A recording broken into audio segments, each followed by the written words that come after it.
All right, joined now by TSN's Craig Button to talk all things Sabres and the 2021 NHL draft. And Craig, let's start with this. I'm curious where your thoughts are in terms of Dahlin and what you've seen from him in almost, I would say, a regression when you look at how he was playing earlier in this year in January and February. You come into the league and do you have the support around you? Do you have the support around you to, help you kind of, in certain areas, you're still trying to learn those areas. Well, do you have somebody that can, and I'm talking about on the ice, that can, cover up for you and just, alleviate some of the pressures with you? The Buffalo Sabres didn't have that. Do I think that Rasmus Dahlin has incredible potential? I still do. You know what? I'm not down on Rasmus Dahlin. But I'll tell you what, if I was a rival GM in the league, I'd be phoning Kevin Adams, finding out if you're ready to give up on him. Because, keep in mind, Chris Pronger got traded. So you mentioned Kevin Adams and you mentioned the phones ringing off the hook for trades. What looked like it could have been the core right after the tank years, Rasmus Ristolainen, Sam Reinhart, Jack Eichel now, all three of them were very, very disgruntled on their end of season Zooms. So I'm just curious your thoughts and, maybe even what or what you've heard, or maybe what's next. Players, really pour a lot of effort into being really good individually. And they want a chance to have those efforts contribute to success as a team. And they need to see signs that they have an opportunity to be rewarded, not just individually, but collectively. And when you look at just those three players, but it's the same with all players. You question management, you question what's going on, and that's normal. But I would say for Kevin Adams, the biggest thing that he has to do is show signs that this team is moving in the right direction. You don't want to find yourself in a year now where you're starting the same process again that you were in 2014 or 2015.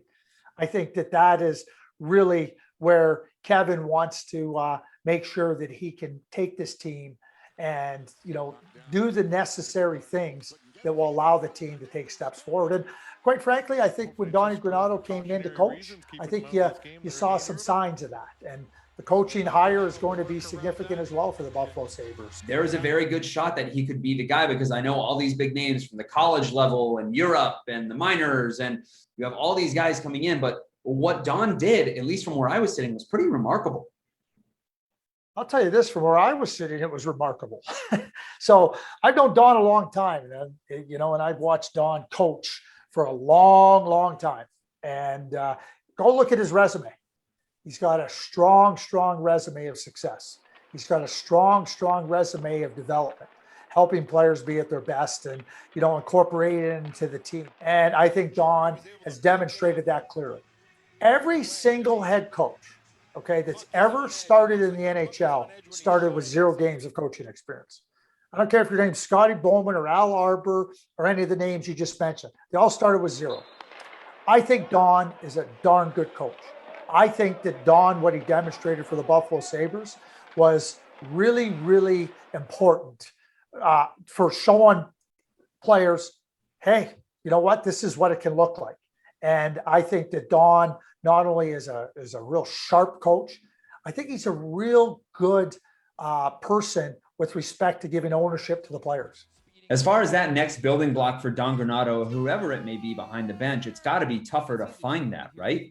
These leagues get taken away, no season, shortened season, bubble season, whatever the case may be, and you can barely get out to see them. How much more of a challenge does that make for every front office in the league?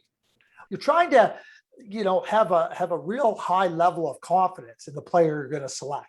And so how do you get that? You get that by watching more of the player. You get to by knowing the player, in interviews and whatnot.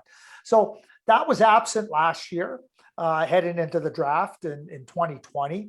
But I think that the NHL teams, having gone through it once in that regard, have a little bit better feel for how to maximize the tools that are at their disposal right now. And I think that becomes really important, in terms of evaluating. I'm curious your thoughts on the rest of the class as a whole, a couple other Michigan products, and it seems to be, compared to years past, very top-heavy in terms of defensemen as well. It is top-heavy in defensemen. I mean, so Luke Hughes, the younger brother of Quinn and Jack Hughes, who's going to Michigan, Simon Edvardson, and then Brandt Clark. All really good defensemen. And they're different types of defensemen, but really good.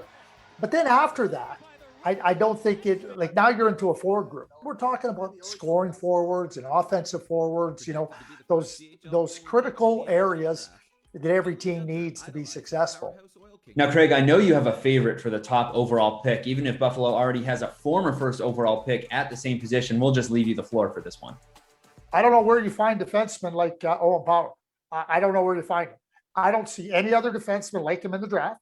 I don't see any other forward that can have the impact that he has in a game. And to me, it is clear cut. To me, I think he has separated himself from the pack. And when I compare him to Victor Hedman, I compare him in this respect, the way they control the game. When they are out on the ice, the coaches never have any worry. I call it comfort food. Owen Power, Victor Hedman, they're comfort food for the coaches because they just go, okay, we got no worries when those guys are out on the ice. Even with the rocky start for Team Canada, he was at one point, right, the leading point scorer among all defensemen on Team Canada. So that's got to say something too, even if some of the nation's best are still in the playoffs or not allowed to be in the Worlds for whatever reason that may be. How much of a bonus is that for Power to have had that experience and to have put up those types of numbers? It's a huge bonus, and I think that you move up the levels, right? And you have confidence that you can play at the next level. But when you get those experiences and you emerge on the other side of them and you go, hey, I know what I can do. I know what I got to do better. I think that's incredibly valuable. And for a young player like Owen, very few players going into their draft year have the opportunity to play in a World Championships and play against NHL players and test themselves against NHL players. And the same thing goes for NHL teams to be able to watch Owen handle the demands. Given the fact that they kind of rushed Casey Middlestat and that blew up in their faces for a couple years, is it something where you can see him making the Sabres right away? You look at Cale Makar and Adam Fox, who in their second year in the NHL are finalists for the Norris Trophy. But, they played, Adam played 3 years of college from the time he got drafted.